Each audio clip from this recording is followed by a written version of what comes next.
Hi అండి, అందరూ బాగుండాలి, అందులో మనం ఉండాలి.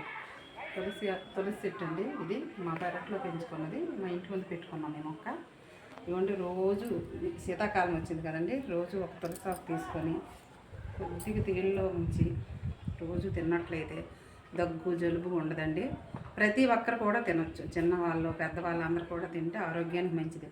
ఇది శాస్త్రీయపరంగా తులసి మొక్క మంచిది, వైద్యపరంగా తులసి మొక్క అయితే మంచిది.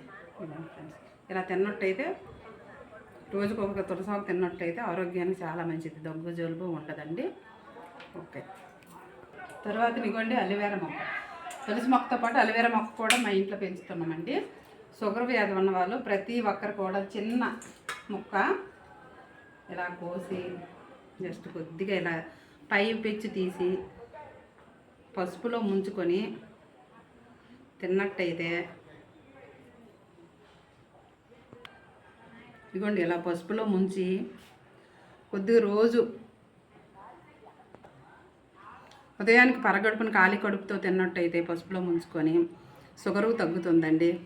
ఇది ఈ అలివేరా రెండు విధాలుగా ఎక్స్టర్నల్గా ఉపయోగపడుతుంది, ఇంటర్నల్గా ఉపయోగపడుతుంది. తలకు చుండ్రున్నా రాసుకున్నా కూడా తలలో చుండు తగ్గుతుంది. తరువాతను పొట్టలో ఉన్న నులుపురుగులు కూడా తగ్గుతాయి. అన్ని విధాలుగా ఈ అలివేరా అయితే ఉపయోగపడుతుంది. ప్రతి ఒక్కరూ మొక్కలు పెంచుకోవాలి. మొక్కలు పెంచడం వలన పచ్చదనం, ప్రకృతి, ఆనందం, ఆరోగ్యం.